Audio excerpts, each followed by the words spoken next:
So let's get it. that was a creepy ass There's first my grader. first grade voice. Shut up. Just read some things.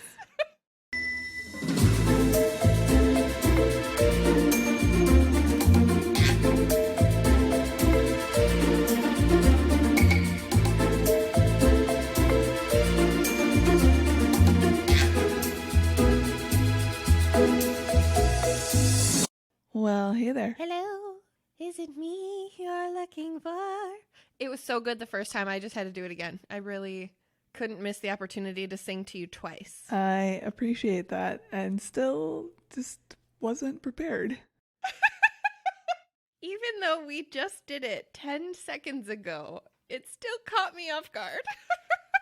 I know I already asked you this and we had to eliminate that recording because equipment troubles. But how are you? My fault. I am well. How art thou? As I was 5 seconds ago, I'm here. Here. Pretty present and punctual. Indeed. That sums it up. That's about it. That's my life. Wow, that was like the shortest how was your day I think we've ever done. So I'm kind of at At a real loss? I get that. let me proceed with this. What are you drinking right now? I found the most bestest beverage for this episode in my frigimitator. Are you ready for it? Are you ready? There was a lot of words there that I'm pretty sure you Dr. Seuss'd. I'm ready. You know what? It's a long day. I probably shouldn't be drinking alcohol in my present state. And here we are. So you let me frigimitator away. Also, we had tater tot bake for dinner. So, like, tater is very present in my brain. Well, now I'm creeped out by what this could possibly be. Oh, no. Okay. It's from Noon Whistle Brewing Company. And the beer is Fuzzy Smack Berlin Weiss with peach. Fuzzy Smack! Nice. I think I might have you beat though, so I'm excited to tell you what mine is. Is there any sort of description on that? Let us see. There's not. Oh, there is. Crisp and refreshing. A gentle fuzzy rub before the smack of the bursting peach flavor. And a fuzzy rub is exactly what it is. It's very bubbly. I like it. It's delicious. I don't like the idea of a fuzzy beer. You know, you probably had to be there. This just reminds me of, what was it, belly buttons? Belly buttons for the win. I just don't like the word. What are you drinking, my sweetness? So Nick actually picked this up and he brought it home Tuesday because he wasn't sure if we were recording or not. I'm not sure if he knew what today's episode was about, but this is perfect. It's called Buzzballs. Ooh! How are they? It's really good. So it's a Buzzball chiller and this is a strawberry Rita. And I just threw it on ice and this thing has 15% alcohol. So good luck to us all. Here we fucking go. Scrappy Alley is coming out tonight. It is really delicious. I could drink a lot of these. Probably not right now because I have a headache, but under other circumstances.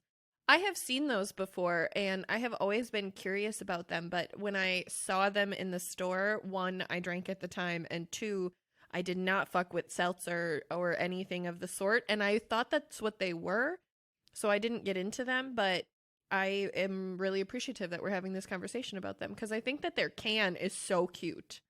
It is. It's so adorable. I was like, you could do some potentially cute things with this. I don't know what they are. And then Nick's like you could cut a hole in it. Christmas ornament. Yeah, he's like, you could put a light in it for Christmas. Yeah, like a hillbilly Christmas tree. I mean, we're from Wisconsin. That probably is a real thing. A hillbilly Christmas tree. But people don't call it a hillbilly Christmas tree. They just call it a Christmas tree. But then, like, when other people see it, it's definitely a hillbilly Christmas tree. There are so many people right now who are nodding their heads going, yep, I know exactly what she's fucking talking about. That's like a Christmas tree made of empty PBR cans. We had one of those one year. Salut. Wow, okay. Well, as our listeners have no idea how either of these drinks relate to today's topic, I would love to enlighten them. I'm so excited for some fucking enlightenment. Dear listeners, today's topic is body hair. Wait. Welcome back. I missed you so. Wow. I just needed you Your timing is impeccable. Just love me. I missed you so bad. Body hair. Hello, I'm back now. Dear listeners, I'm not sure what in there is getting cut. In any case, today's episode is about body hair. I work here. It's fine. It's fine. Here we go. Enlighten me. So the research for this was actually a lot more difficult than I anticipated it to be. However, there's a lot of history that I have, so buckle in. I did it. I did the buckle. You did. Thank you for soundboarding. You're very welcome. Fun fact, actually, if you haven't heard it yet, but I asked Paige to soundboard several times in our conservatorship episode. Hilarious. Just absolutely hilarious. Aww. Okay, so this first part is from scienceabc.com, which sounds like a very official website. The most official for first graders. Hey, this research was legitimate, so apparently I'm a first grader. So an exact timeline for when shaving begun can't really be nailed down. However, experts have found artifacts that suggest it's existed since at least 100,000 BC. Holy shit. Yeah, I know, right? Oh my god, I was not prepared for that to be the answer. That's insane. These artifacts show that cavemen would remove body hair by pulling them out one at a time or using rocks or shells to speed up the process by using them as tweezers, essentially. I loved your little pinchers that came in from the top of the fucking screen. I was like, what is she doing with her hand? And then all of a sudden there's pinchers. Around 70,000 years later, early man noted that sharpened flint could be used for striking fire and carefully slicing hair off their bodies. I really hate the wording of slicing hair off their bodies. Just saying, I don't know why, creeps me out. It's yucky. I don't like it either. And as soon as you said slicing, because I knew the context of what you were talking about, I really did picture the Gillette commercial that microscopically zooms in on the 3 hair follicles and the way that the razor gently glides at the follicle. And it was a moment that my brain did. And it made it worse. So I had to tell you about it. See, in my brain, when I first read that, automatically went to the movie Cabin Fever. I'm not going to describe what happens, but anybody who's seen it knows the exact scene I'm thinking of. Hard pass. Yes. There isn't a huge indication as to why they did this, but speculation was it was because of fear of uncleanliness, as body hair can provide an ideal environment for lice/fungal infection, and obviously back then, cleanliness and manners of how to achieve it, there wasn't a lot of information, so higher rate of those things occurring. Not only that, but also I recognize that if you were uneducated with cleanliness, I mean, let's be honest, there was not a ton of education about cleanliness, but in situations like that, I recognize that exposing yourself unnecessarily to the risk of infection would be deemed suicidal, right? Mm-hmm. If you didn't have to shave your legs, why would you risk getting a cut on your leg that you could then get gangrene and die? I think you misunderstand. Okay. So they cleared their body hair because infection, like lice and fungal infection, can breed in body hair. Oh, I did misunderstand. Okay, so then my thought was too logical for that time period of life. Yeah, a little bit too logical. Sorry, 1700 BC. I don't remember what year we're in, but I'm sorry for all my logic. This is around 30,000 BC. Oh, okay. Sorry, 30,000 BC. Sorry, I fucked it up. Don't be mad. So moving up the timeline a little bit, Egyptians had a strong belief that body hair equaled uncleanliness, so both men and women would engage in head-to-toe removal of hair. Like brows and everything? Ooh, just little naked mole rats. I'm sure the aliens loved watching us do that shit. Wow, that went completely different direction than I ever expected it to. So this also included shaving their heads completely bald and then designing wigs to wear out in public. Shout out to every woman who's ever worn a weave. Hey! They actually had crude I don't know how to say this word. I always say it wrong. Depilatory? I don't know that word. It's like Nair. Oh, fuck Nair. But I still don't know that word. But you know what? I can smell the Nair now. Since I said the word, all I can smell is that shit. Oh, I said it right. Also, yes, Oh! I don't like the smell of Nair either.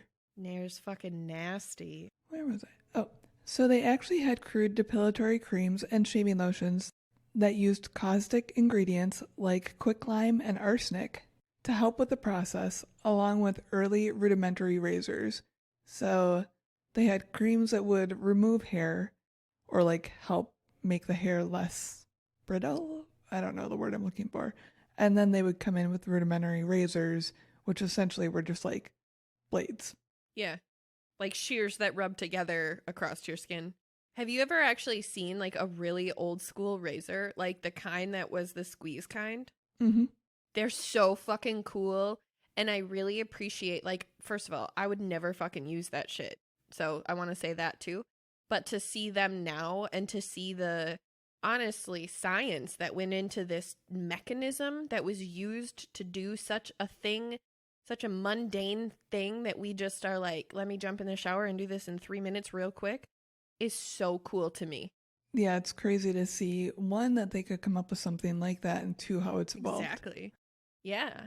So the reason for their removal ties back into like a breeding ground for critters and such, especially in hot or humid weather, plus an excess of body hair meant faster development of body odor, which was also attributed to uncleanliness.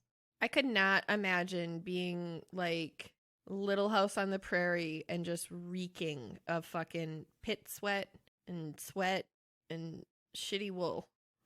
Don't you be dissing little Laura Ingalls Wilder? I love Little House on the Prairie. I'm not dissing anybody. I'm just saying they all fucking stank and you know it. I wasn't there. You know it.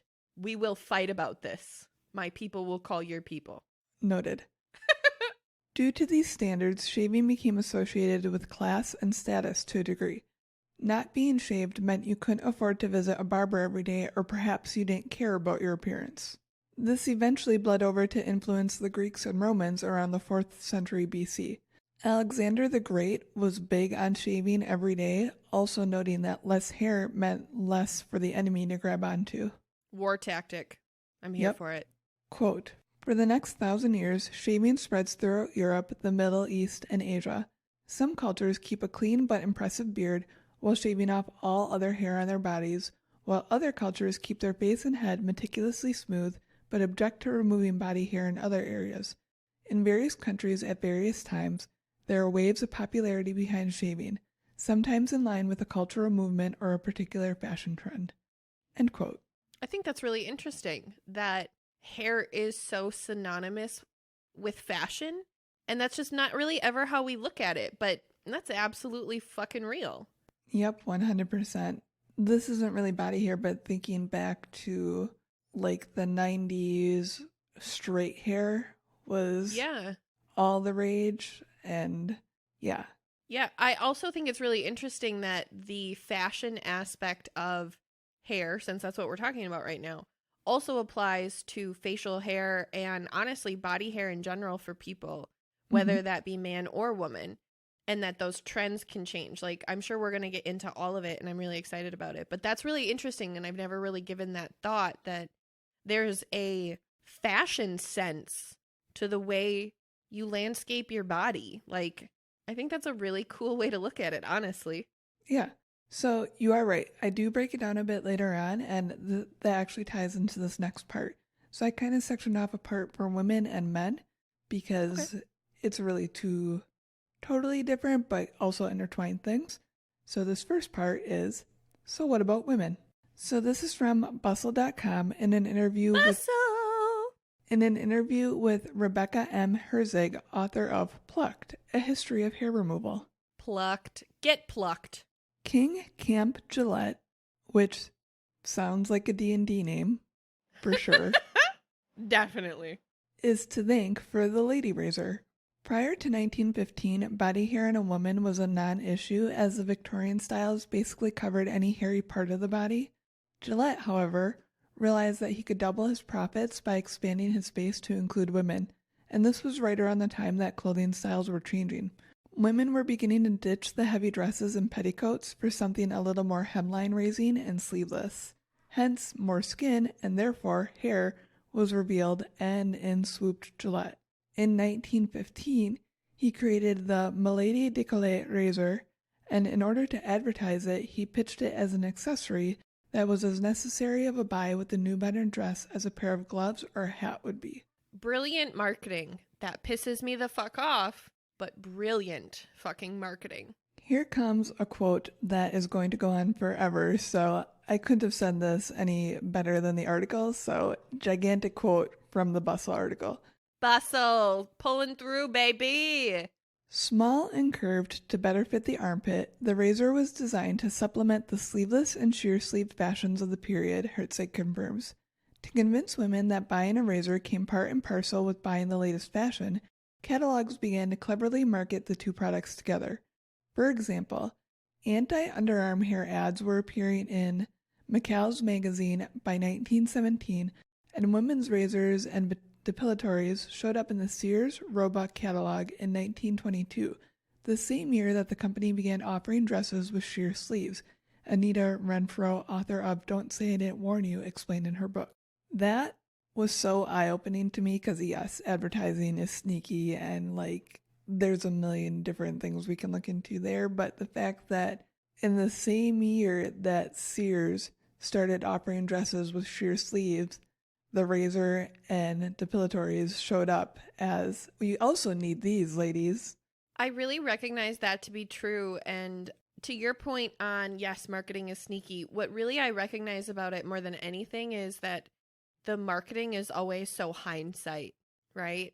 It makes perfect fucking sense to us right now, but I guarantee you in 1917 and 1920, people weren't like, oh, yeah, the sheer sleeves and the razors, because obviously I don't want armpit hair in my sheer sleeve dress. That's not a conscious thought until the two thoughts are put out in front of you.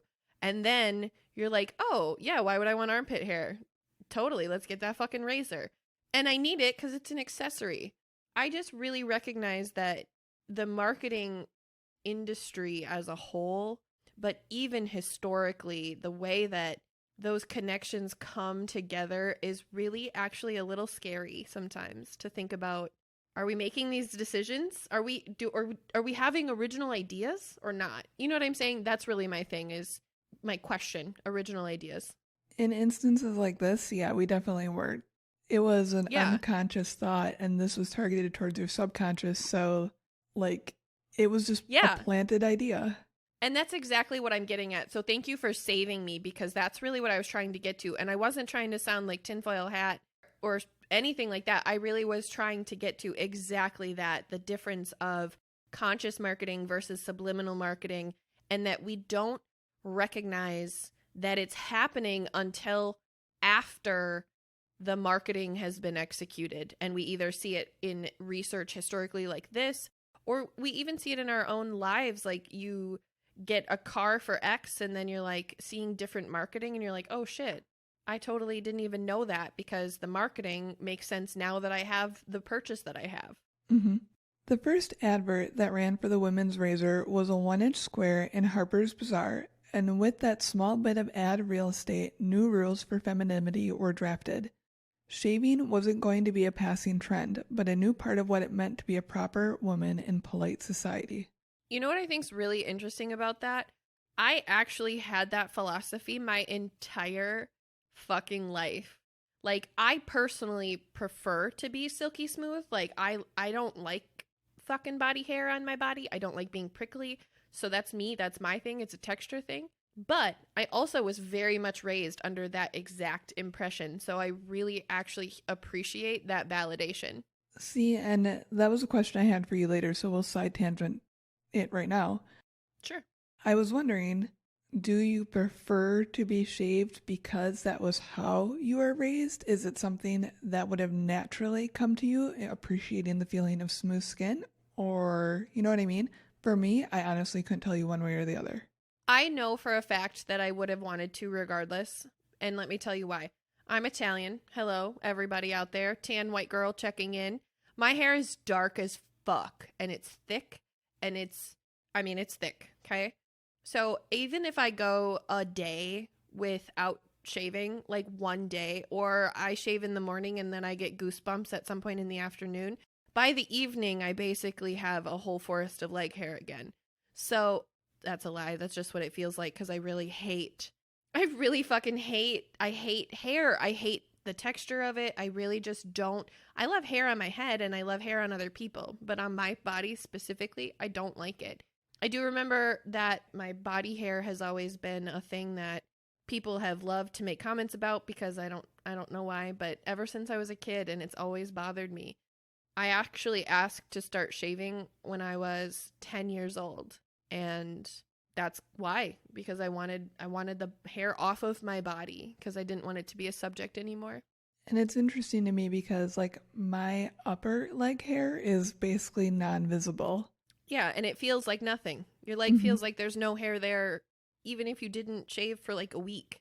But that's not how my lower leg feels, and that's what I shave all the time. I would like to quote Linda Belcher and say, only hookers shave above the knee. That's a lie, though. I always shave above the knee, but I love that quote. I do as well when I'm not lazy and or have time.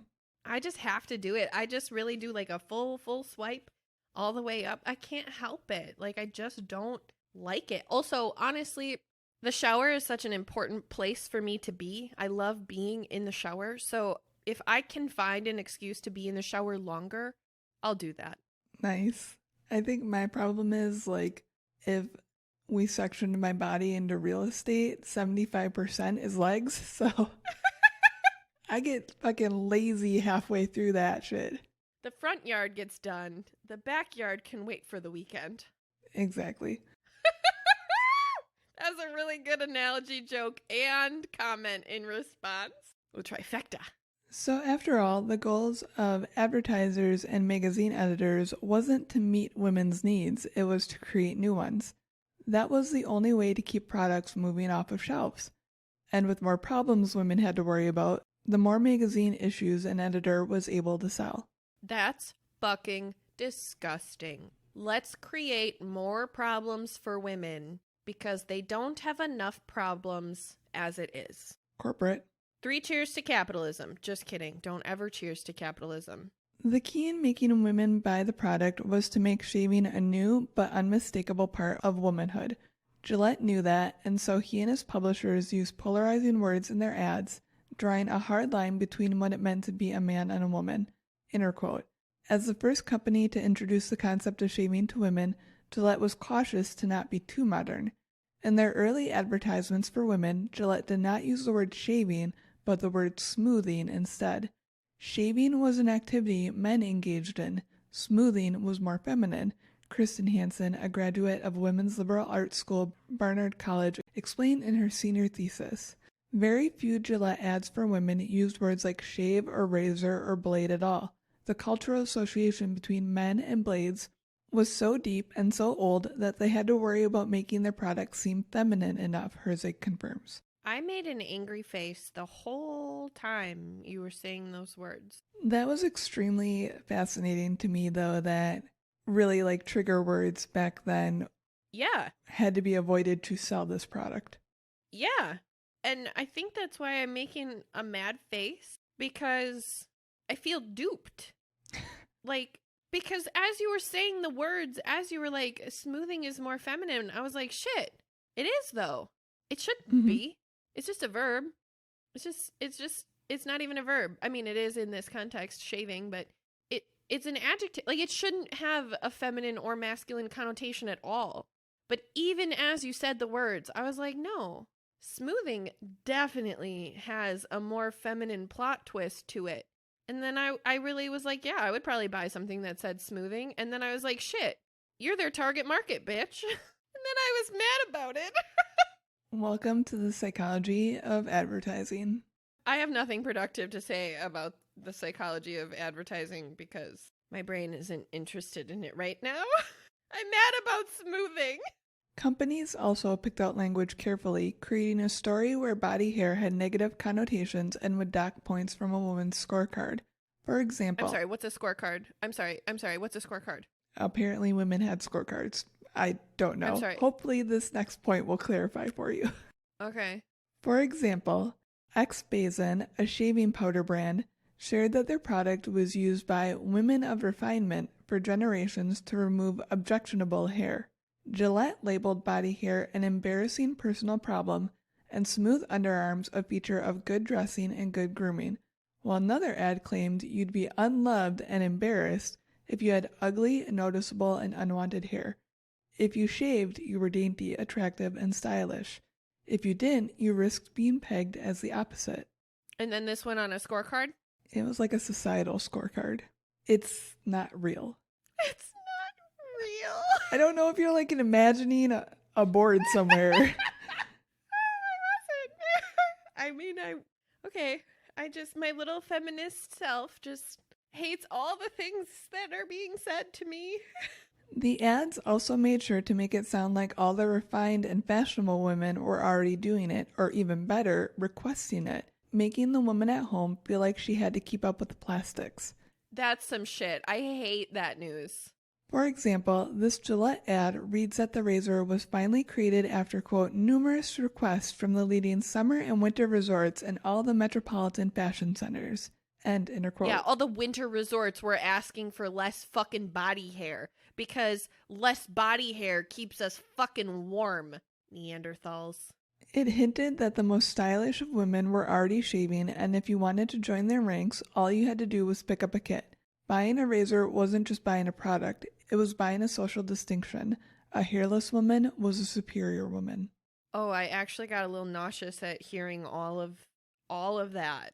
Not because you said it, but the words existed in time, and they made me sick. Yeah, and that was the end of that whole huge quote, by the way. Oh, thank God. I'm so glad we're done. I really appreciate you sharing it, but also that thing was fucking not good. I did not like most of the words said in that article. So keep in mind, that was all to attack just armpit hair. Oh! There was still the retail of legs to be had.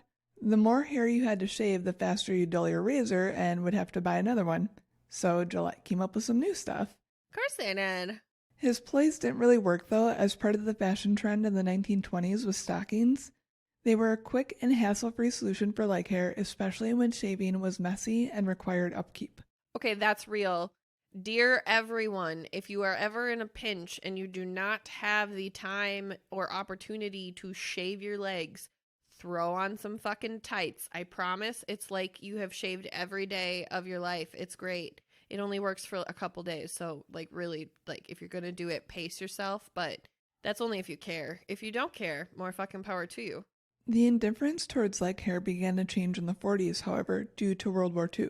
The men fighting overseas were keen on taping pictures of pinups in their bunkers. One pinup icon in particular, Betty Grable, set the stage for smooth legs. One photo of her sold over 5 million pictures, and in it she was sporting a one-piece and high heels with a killer smile and, quote, $1,000,000 legs that went on for miles. Was it a picture of you? Hey, thanks. No, it wasn't. Oh, you're so welcome. You could have been Betty Gable in another life. You don't know. Come on, camera. Oh, she's cute. Isn't that one piece so adorable? It's so fucking adorable. And I loved her hair. Like, I would never wear my hair like that, but it was really fucking cute on her. Agreed. And yeah, I don't have patience for anything like that. I don't even fully shave my legs, she says. Exactly. With that one image, the idea of objectionable hair was expanded. Women wanted to emulate sex appeal, and pinup girls in short skirts and playful bathing suits with smooth legs was it. Advertisers had their way in. Quote, but sensuality wasn't the only reason smooth-shaved pinups inspired women to pay attention to their legs. It was also a way to show their patriotism. Inner quote. What may have put the issue over the top was the famous WW2 pinup of Betty Grable displaying her legendary and hairless legs. Shaving one's legs became an act of pure patriotism, Renfro explained. Sans inner quote.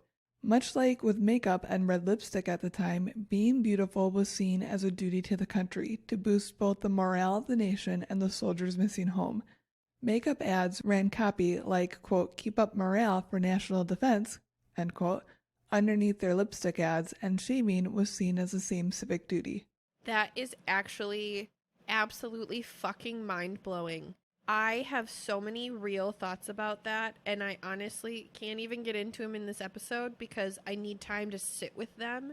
But I am so appalled and yet absolutely not surprised by a single fucking thing you just said. Like, literally, the concept of telling women the price that they have to pay for their country because they cannot serve is to be beautiful. Dear women, you do not have to pay rent to exist beautifully in this fucking society. You are beautiful the way you are. I just need to say that too. Yeah, it was essentially marketed as, this is the role you play in this fight. Right, which is, I mean, just so fucked up and so objectifying and so dehumanizing. And I'm not even saying that men have it better because they were drafted and, like, war is fucking terrible. And thank you to every man and future state women who have served this country. Like, thank you to all veterans always, everywhere. We always say that. But I really do think that that's fucked up. Like, dear women, your men have all left the country to go fight this terrible fucking fight, but you make sure that you're fucking beautiful in case he randomly waltzes through the door in the next minute. What? Their husbands were gone for years. Yeah, both sides sucked. And then I also recognize, I need to say this as an ex-army girlfriend, okay? I need to say this. If I put myself in that mentality of, I have a partner who's in the army at that time in civilization. I recognize, again, I'm putting current day Celeste with my brain in that time. Probably less opinionated because I probably would have been burned at the stake, but role play with me here. I recognize that if I had spent time the way that I, Celeste, currently spend time making myself beautiful just because, but my partner was gone, that would make me feel terrible all the time. I looked so good and I felt so again, I'm really thinking about it from this perspective of that time in history because women loving themselves wasn't encouraged. We all know that. I recognize you're sitting there, you're all dolled up, you've got nowhere to go, and you also have no one to go see or be dolled up for because your partner is gone, but you owe it to the country to be beautiful. That's fucked up. Yep, like I said, everyone sucks here. America. So this next part I knew, but I didn't know if you knew, so still a quote. In addition to that, women no longer had the option of hiding their peach fuzz behind stockings thanks to rations. Nylon and silk were needed to create parachutes and war uniforms, so women had to resort to wearing liquid stockings, aka pantyhose, that were thick, tinted lotions designed to create the illusion of fabric for women reluctant to appear bare-legged. So they would paint their legs with really lotions to make it look like they were wearing stockings, including drawing like a stocking line up the back of their leg. So I picture like intense tanning lotion on your legs and then like eyeliner down the fucking side. Yep, that's exactly it. Oh my God. It was typically up the middle, like up the back, Yeah, and then they would you're right. even do the hem up top. That's commitment. The artistry was amazing. I believe you, and I bet that they were stunning. I bet that at the time they looked very real given the comparable items that they were working toward. I believe that, okay? But also, never in my fucking life. So here's the kicker.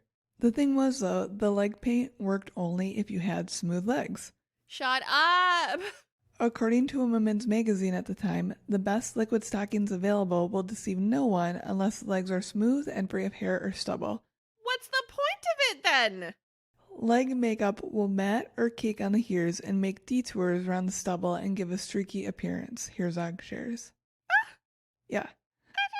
What is the point then? Some women just weren't comfortable with having bare legs. That part I get, okay? That part I get. But come on.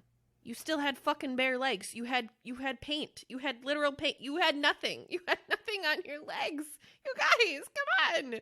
After a while, though, more and more women decided that shaving and leaving their legs bare was simpler and far cheaper than bothering with any lotions or messy powders. This continued well into the post-war years, into a time where nylons were available again in department stores and drugstore aisles. The women who adopted the habit in their teens and 20s passed it on to their daughters, and according to Herzig, by 1964, surveys indicated that 98% of all American women aged 15 to 44 were routinely shaving their legs. End quote. 98% of women. That's basically all of us, just in case anybody has a hard time with math. Yeah, 98% doesn't really clarify. As we shed or got smaller layers, the more body hair had to go, like bikini lines. And as they say, the rest is history. Downstairs hair is the number one fucking irritant of my life.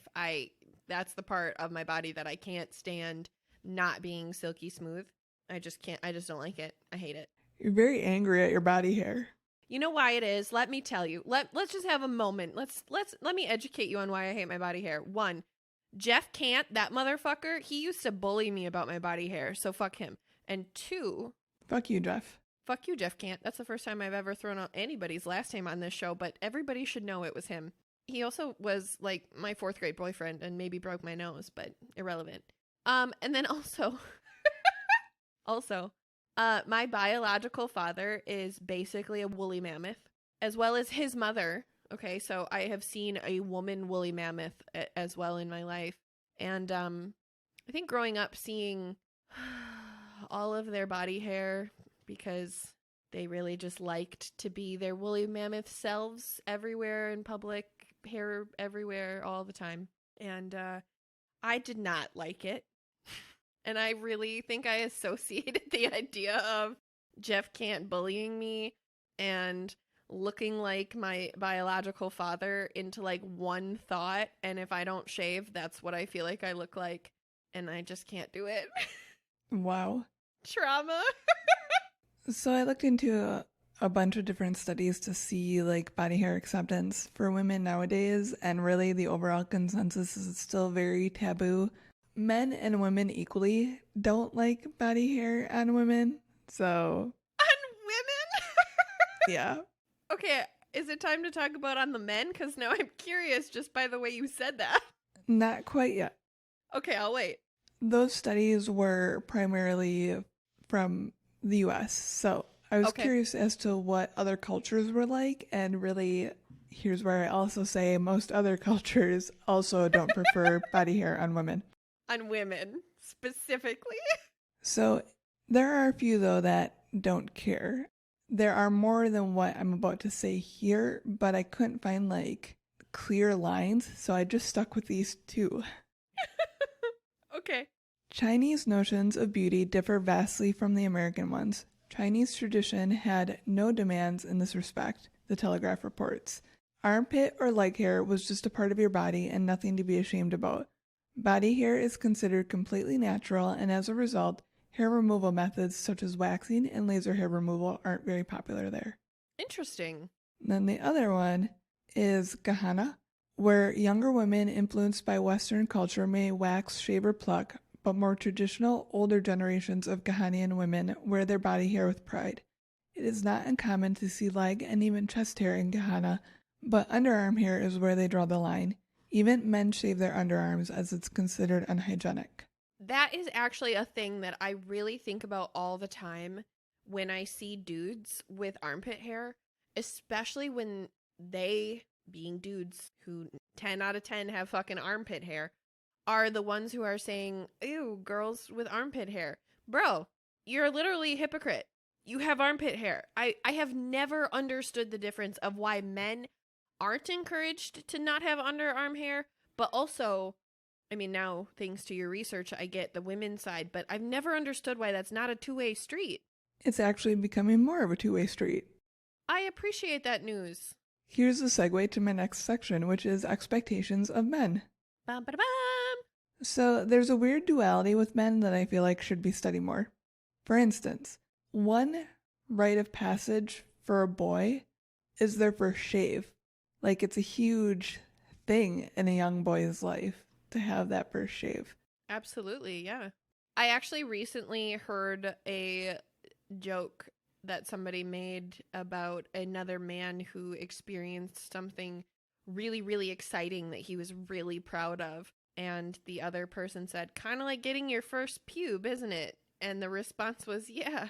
And I just really recognize as a woman that's never been something that I recognize. Yeah. But as a man, I know that is like big fucking shit.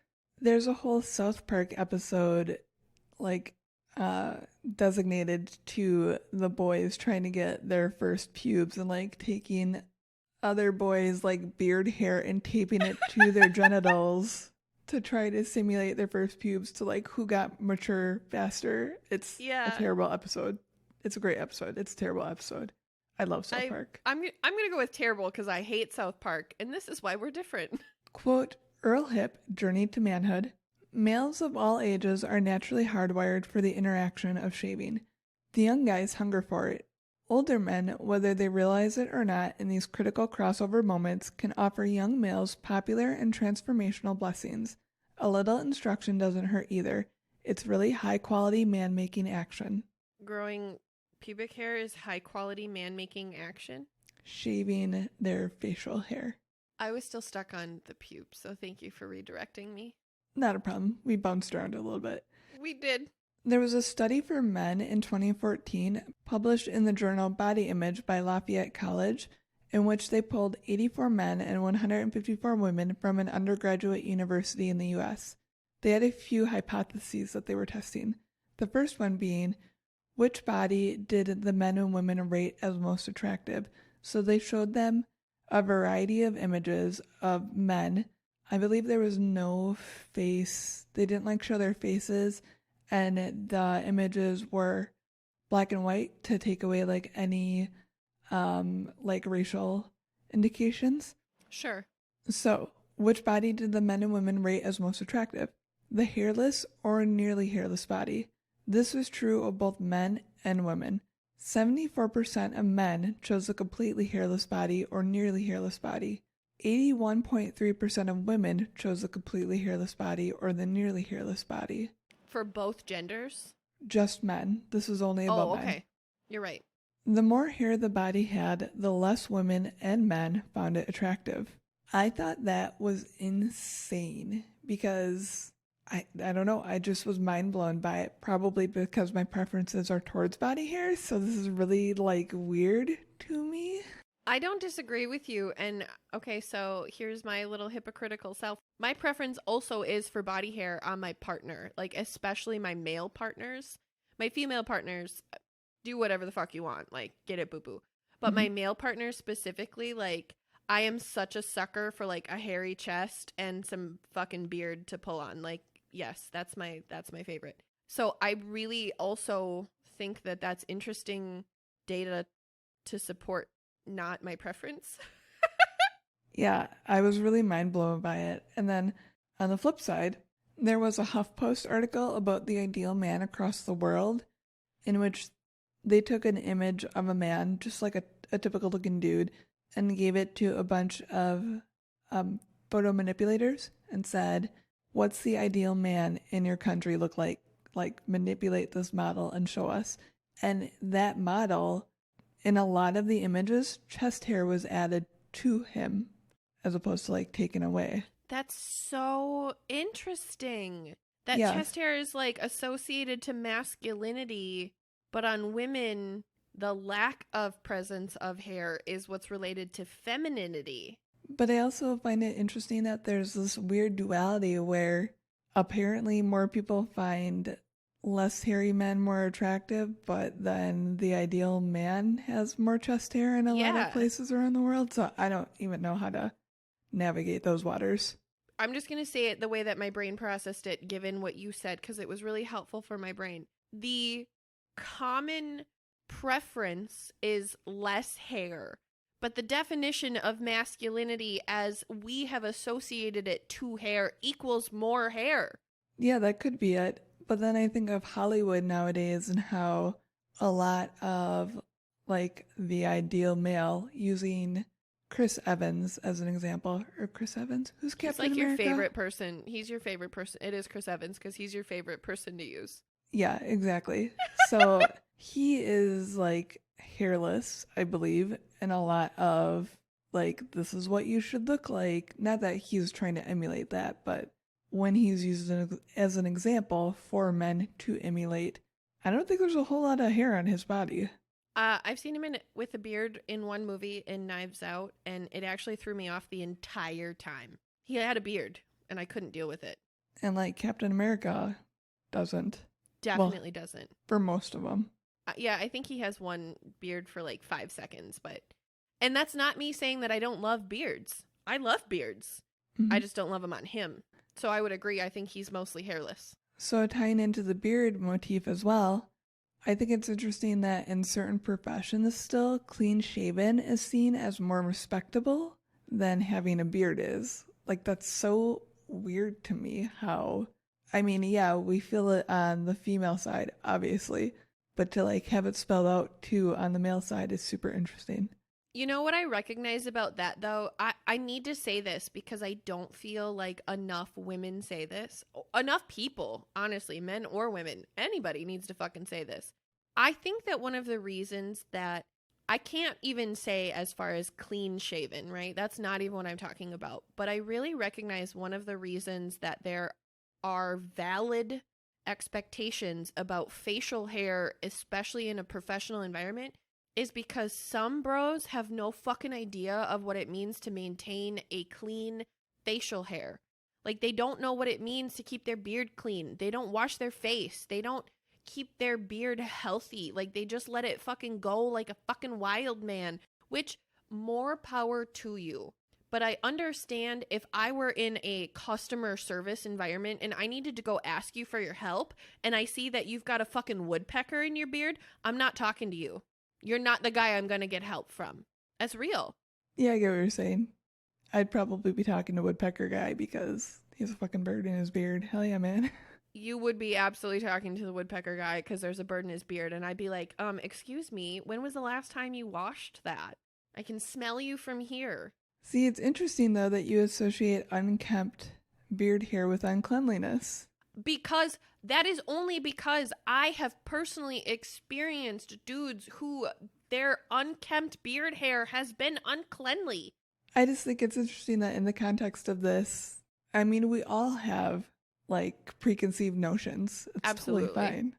Yeah, I'm not offended at all. I am really saying I'm curious if that's part of the professional aspect, is the potential of eliminating that. That's really where I was going in that professional vein. Yeah. I will say that back hair for guys is still seen as pretty taboo, although it's not like our armpit hair is for women. But like on the realm of acceptable man hair, back hair is like not on that board. You know, I need everybody to know this.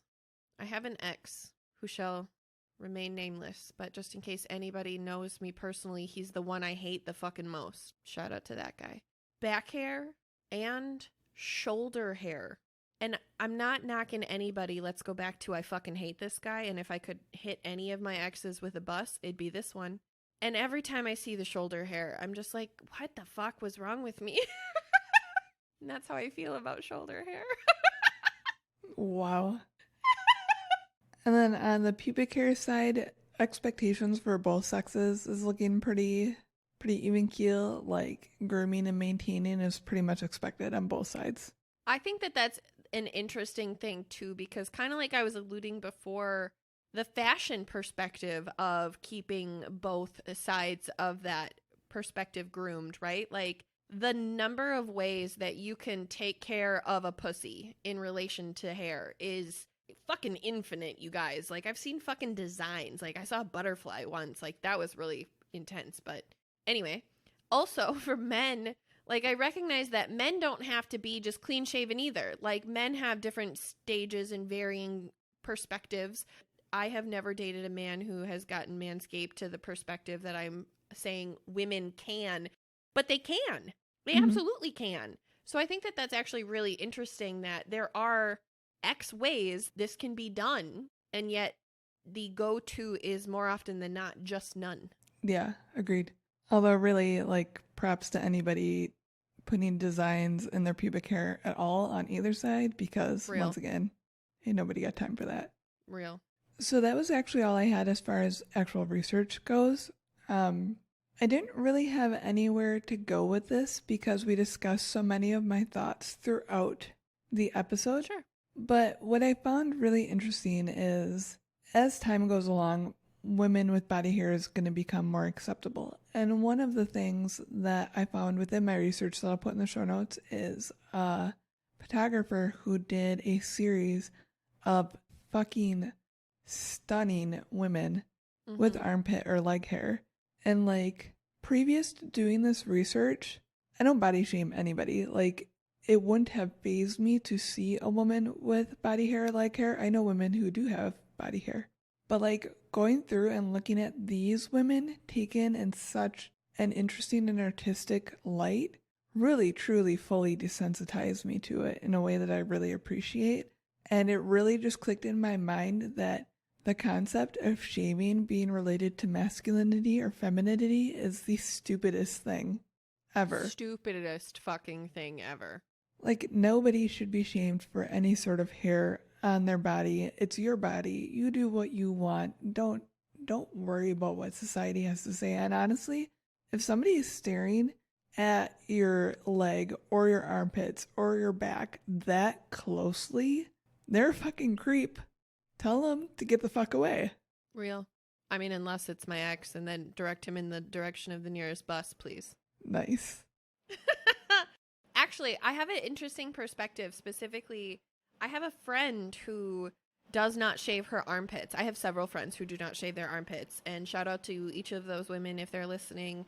Appreciate you always. Thank you for all of the things that you have taught me about my own body and confidence and all the things. Again, thank you. But I remember specifically one time a friend of one of my friends telling me that she gets actually like over sexualized and in a way fetishized because of her armpit hair.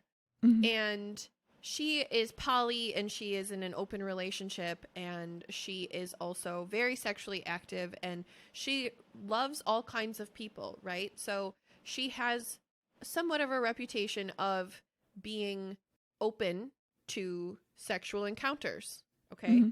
That's her preference. That is just part of her lifestyle. This isn't me throwing shade at all.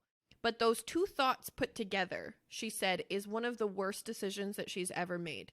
Because people associate her armpit hair and her liberation of her body and her preference on being open into this weird little concoction of you're some sort of like crazy jungle sex freak or some shit. And that she has body hair all over that they need to explore. Like these are things that people have said to her. I don't think that that's a perspective that's portrayed that often as it relates to body hair either. Not even in a positive way. It's still, in my opinion, in the way that she was describing it to me, a negative. It's just a negative in the completely other fucking direction. Yeah, I could see where people would think that because a woman has body hair and doesn't like conform to society's standards, that means that they're more open to whatever sexual provocations might be out there when right. Those two don't have any correlation. Not even remotely close. And I remember thinking that that was so weird when she told me that. Not that she told me. I appreciated hearing it and it was an interesting perspective. And here we are a year later and I'm telling this story for the first time to anyone. But I remember sitting there thinking, that's so fucking weird that somebody would make that correlation about you because of your armpit hair. Mm-hmm. So all in all, what I really got out of this research is let people be people. Like shaving, not shaving, whatever. Just fucking let people be. Let's change the minds. I think that that is a really important call out. And I really appreciate, honestly, throughout this whole conversation, not only did we talk about how valid all the perspectives are, but also that there is no right perspective. Mm-hmm. I think that that's the most important piece of this. Honestly, like, you guys, I am literally sitting here telling you I fucking loathe body hair on myself. But if you want to have all your body hair, great. And guess what? We'll snuggle. So come here. Like, I'll snuggle you. I don't even care about your body hair. That is never my fucking issue. I hate it on myself. Mm-hmm. And that's how I live my life. I think that we should all be that way. Obviously, that's what you're saying. But I really appreciate that we could even say that within this episode. Yeah. And actually, I came across a quote while doing this research that I thought fit the weird societal expectation piece so well. So this was in an interview with Frank Zappa. The interviewer said, "So Frank, you have long hair. Does that make you a woman?" Zappa responded with, "You have a wooden leg. Does that make you a table?" Snaps. Snaps all around. Poetry snaps for days. I was so happy about that. I was so not ready for that to be the response, but fuck. Yes, I'm here for it. Yeah, and if that's not the perfect example of how stupid societal constructs around body hair is, like, yeah, that was about head hair, but seriously, it expands to so many concepts. But I also think that, I mean, I don't know if we're ever going to do an episode about head hair. I'm sure we probably will because there's a lot that we could get into with that. But I just want to say this because it's prevalent and it's right now. Actually, yesterday, Des and I were talking about her sons and how they always had really long hair. And she was showing me her middle son and he was 5 and his hair went down to his butt and it was long, beautiful blonde hair with these little perfect soft curls. And it was stunning. And he looked like the most fucking badass little boy. And it was so cool. And she showed me pictures of like his French braids and how fucking cool those looked. And it was so honestly like empowering to see this little boy who I know and care about very much and who is just this like sweet little thing, but also rough and tough, to have long hair and just not giving a fuck and just being himself. And it was so cool. And I really think that that is, because we're talking about hair in a taboo way, that's another thing that I really recognize. Just men can have long hair. Women can have no hair. Hair is hair is hair is hair. Is it important? Only if it's important to you. Yep, exactly. We all need to be more like Dez's son and not give a fuck about societal standards. Exactly. That comes directly from Des, but real. Cheers to Des and Dan because they live fuck societal standards and it's beautiful. So, what did you learn here today? I learned actually that I am not alone in hating my body hair, but also that I don't have to be hating my body hair.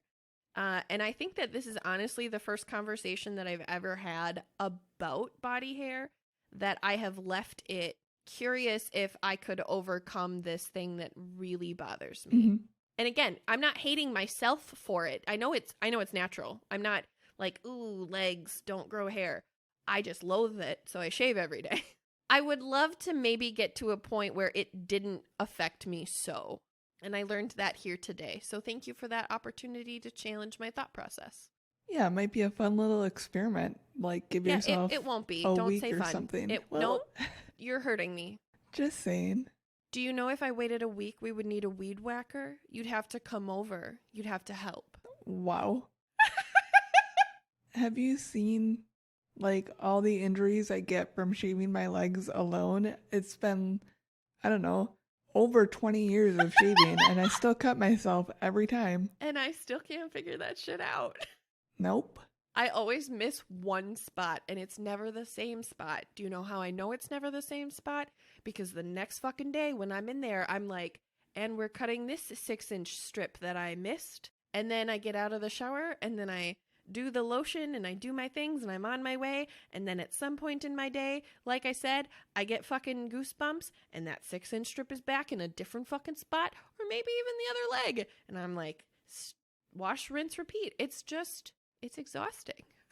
For me, that spot is part of my knee always. Oh I will, my God. get done, and then I'll sit in the car, and I'll be looking at my legs, and I'll be like, well, I fucking missed that whole area on my knee. No idea how. It's an odd area to shave, but goddamn.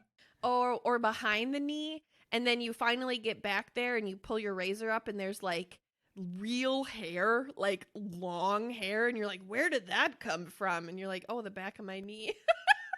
Oh, dear God. That's so all. Okay, also though, we have to we can't finish this conversation without talking about waxing. Yeah, I mean, waxing is waxing. And that's us talking about waxing, folks. What more do you want to say? People that want to wax, any of you, go to a professional. Make sure they know what the fuck they're doing. It's not a painless process. I mean, it's not bad. Once the hair is gone, it's gone. Do you want to know? I have a waxing horror story. Can I share it with y'all? Yes. Okay, great. I need everyone to know that I am absolutely in no way making any racial comments at this exact second as I tell this story. However, every comment that is related to this story is important. Here we go. I went to a nail salon when I was 19 years old to get my eyebrows waxed. I had been doing this for a while. Everybody who just cringed, please don't hate me. So I did this, and the man who waxed my eyebrows was of Asian descent of some sort, spoke very little English. Again, I've been here before. I'm not thinking anything of it. He waxes my eyebrows, and I go to leave, and I'm paying, and the other man who is also there says, "Are you happy with your eyebrows?" And I was like, "I think so." I hadn't seen them, mind you. There wasn't a mirror. I now know there wasn't a mirror, probably because of this reason. I got out to my car, and I had little Hitler mustaches for eyebrows. Wow. I had two little blocks of Hitler stashes. And I got home, and my ex-boyfriend, I walked in the door, and he goes, "What the fuck?" It was a rough few weeks letting them grow Oh my God. out. I never let anybody touch my eyebrows after that. I do my own eyebrows, and I'm really hella good at them. I just get lazy, but never again did anybody ever wax my eyebrows. I had a similar experience when I got my eyebrows threaded, where I like ended up with nothing left, and I was like, all right, well, I guess I'm just gonna live with this for a while. Your eyebrows are almost invisible anyway, though. So, I mean, I'm not criticizing. I'm just saying you draw them regardless. Well, or I dye them. Or dye Top them. secret. Top secret. That's true. I'm sorry. I didn't mean to air your dirty laundry. Mine are fake. Mine are tattooed. There. I don't care if people know that my eyebrows are dyed. That's real. That is real. I really spend so much time on my eyebrows. I actually am just sitting here thinking, I definitely need to pluck my eyebrows today. That's what I'm going to go do when we're done with this call. Wow. Amazing. You know what else I really actually enjoy, though, as a woman? I really enjoy dermaplaning. Like, I really enjoy it. I really enjoy my skin after it's done. I really enjoy how smooth my face is when it's done. And also, honest to God, like, there is a very real difference in the way that peach fuzz, which every fucking human being has, okay? I need everyone to know that. Women, you're not fucking above this. You have this too. Peach fuzz can change your face shape, right? Like, because it catches shadows or it doesn't catch shadows, and it can really change the structure of your face. And I really recognize the way that my face shape takes shape. And peach fuzz, I have a much thinner face without peach fuzz on my face, so I dermaplane, and I really fucking appreciate it. Interesting. I've never done that. I will never do that. I No love intent. it. I love I it. love hearing about it, though. I love hearing about you, though. Okay. Exactly. My best friend. Did you tell me what you learned here today? I didn't. I would say the most shocking part was hearing how far back shaving went. Yeah. Ooh, and the marketing being so fucked. That was the other huge thing that I learned here. That really actually did piss me off. Yeah. I mean, I knew it was going to, but I couldn't have done this episode without it. Because I fell for it. That's why I'm so mad about it. Because I was like, yeah, smoothing. I would totally buy that shit. Okay, we also have to acknowledge, though, how fucking annoying it is when they sell women's razors that are, in fact, just a normal fucking razor, but they call it a woman's razor because it's pink. Fuck True. everyone who does that shit. Agreed. I mean, all that's so stupid. So fucking stupid. Just like the people who make pens for women. Go fuck yourself, Larry. Yeah, Larry, I've never seen your ads, but go fuck yourself. pens for women. I'm serious. That's a thing. Go look. I'm just gonna not even give them ad traffic revenue. I appreciate you really not giving them ad traffic revenue. Thank you. I would love if you could please inform our listeners of all the things. C and I have done so much talking this episode. Navigate so hard. I would love to. Dear listeners, we would really appreciate if you would share our episode with somebody who you think might enjoy it. Otherwise, check out some of our other content. We have some really great topics that we would really appreciate for you to check out. Share with a friend if you love them. Please don't hesitate to head over to Apple Podcast to rate us. That is the way that, I don't know, we get the things, algorithms and shit. Science. Please just help us. We are so grateful. We also have merch that you can check out, an RT Public page, and a Patreon page that has some fantastic bonus content, including some amazing bloopers, and some other content that we talk about and then forget we made, and it's all out there. It's really great. You can find us on our socials at Taboos the Pod on Instagram and Twitter. We are just Taboos on Facebook. If you'd like to send us an email with a taboo topic suggestion or to apply for being a guest, you can send us an email at taboospodcast@gmail.com. And we also have a website, which is taboosthepod.com. Allie Girl made it, and I webs it. How'd I do? Beautiful. And our website will soon have a guest submission form as well, where you can sign up for calendar dates and stuff. Amazing. Yeah, you nailed it. Thank you. It only took a year for my first successful outro. Hey, at least we got there. Hey. Well, I guess on that note, dear listeners, do you be taboos?